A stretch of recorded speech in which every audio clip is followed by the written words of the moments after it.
My name is Charlotte Thompson Iserbyt, and I served as Senior Policy Advisor in the United States Department of Education under the Reagan Administration, during which I had access to all of the most important documents for the restructuring of not only American education but global education. And I'm also the author of The Deliberate Dumbing Down of America, which gets into all of this, gives the background of what I saw not only in the Department of Education but as a local school board member. I was trained to identify the resistors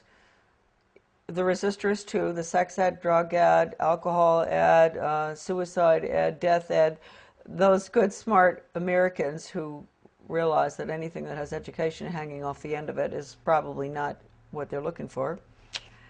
I was trained to identify those good people and to go up against them, and actually to go and try to get them to join us through the group process system, make them feel important, get them on a committee. And when that just blew my mind. I have to say, people often ask me, what is it that got you involved in education? Well, finding out what I saw at the local level certainly upset me. When I went and I saw that Americans were being trained to identify resistors, then I got pretty upset. And luckily, there was a big book that came with the in-service training called Innovations in Education, A Change Agent's Guide. And I was able to take that back home with me.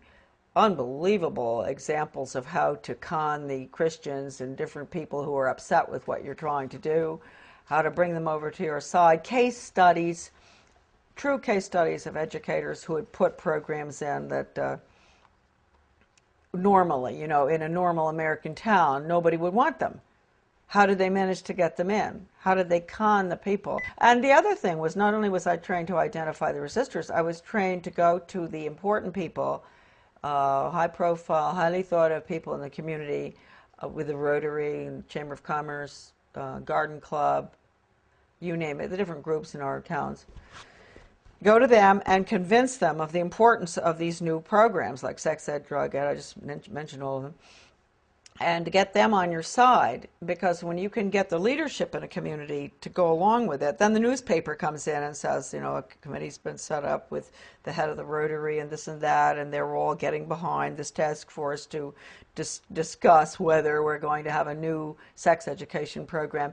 And then when Mary Jones, who ordinarily would think, why would we want to have a sex education program when we don't have any problems with kids having sex or anything, so she might be concerned. She might be one of the resistors.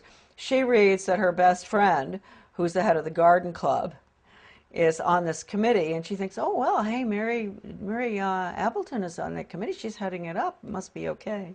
So I was taught really how to con the community. They always call everybody by the first name. You have to get very, affectionate with people, and you say, William, I'm so glad you've come to this meeting, and I understand your concerns about this program because, I've had other people, usually it's the really bright people in the community who have these concerns, and would you like to join our group? The original program was funded by what would subsequently become my office. It was funded by the Office of Research in the U.S. Office of Education, because it was funded early on, about the late 60s. Still funded, by the way. And the money went to the University of Michigan in Ann Arbor to a professor by the name of Ronald Havelock. And he was the one that put together the whole training, the whole seminar, the book. And in the back of the book they admitted it, right in the back of the book, they had about 100 major change agents listed from all over the country. Some of them I recognize, some I still don't, but some I do. And so this was a very important project. And it was being carried out I'm sure, all over the country, not just where I was. This was in Searsport, Maine, this lovely little town on the coast of Maine, in the school there where the guy came in, the facilitator, not Professor Havelock, but a facilitator, to train us. And these were good people that were there. Some of the teachers from my school, where I was on the local school board, principals, etc. Normal-looking Americans. You really ask yourself, they must themselves have reacted very much the way I did. That's why I've always had a lot of understanding for teachers that have to go through this stuff. I didn't have to continue going through it. They've had to, through the years, constant training, retraining, sensitivity training, break their values. Right, no wrong. You've got to have all religions represented, so, you know, tolerant of everything, and because that's the New World disorder, excuse me. Professor Benjamin Bloom is probably the most important behavioral psychologist ever to live. I mean, maybe not quite as much as Pavlov and Skinner, but he really implemented the system in education in the United States. And he was the author of the Taxonomy of Educational Objectives. And I know that doesn't mean much to us. It means a lot to teachers. They know. All teachers have to go through that, Bloom's taxonomy.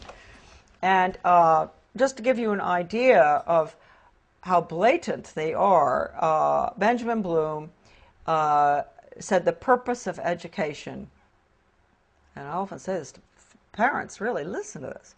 You think the purpose of education is reading, writing, and arithmetic? The purpose of education is to change the thoughts, actions, and feelings of students. And then he goes on and he says, he defines good teaching, and this is even worse from the parental standpoint, as challenging the students' fixed beliefs. And then, in some of his works that I have, that are in my book, a lot of this stuff is in it. When he says challenge, does he mean challenge or does he mean change? Change their fixed? Yeah, through challenging. It's through challenging. You go up against them, and you change them. And you asked a good question, because then he goes on in one part of the taxonomy that is in my book. He says that he can take a student from here to there, from a belief in God or his country or whatever, to being an atheist and not believing in his country in 1 hour. Did he do that? Oh yeah, he does it. And I've seen it with students. I've seen it with young people. And they don't even know, and teachers don't even know. That's why if you talk to teachers about it often, they'll really have an awfully hard time dealing with it.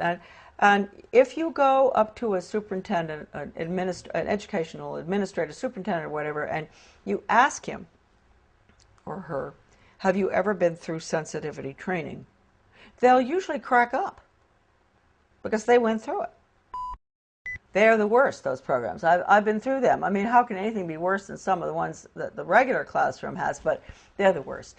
What do they teach the children? To bring about change. They put them through role-playing, psychodrama, all these psychological techniques where they play the part of starving children, and the other one plays the part of a very wealthy industrialist child. And, you know, they bring about the attitude and value change through the emotions.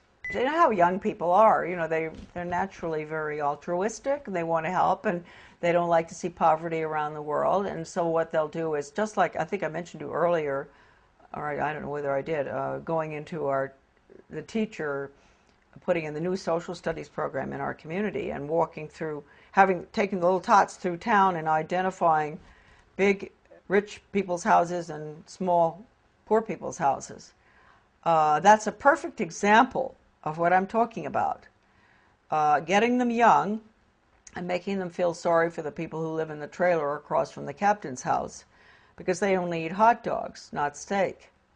And then they'll do the same thing with Ethiopia or wherever, some third world country, showing them the children dying, and then they'll show pictures of our affluence.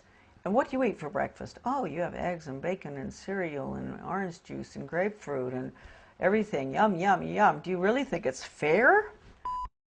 Common unity. That's what we call it, common unity. There's no role for the individual in the community. And for everything that goes on in the Soviet Union or communism is based on the community, the commune.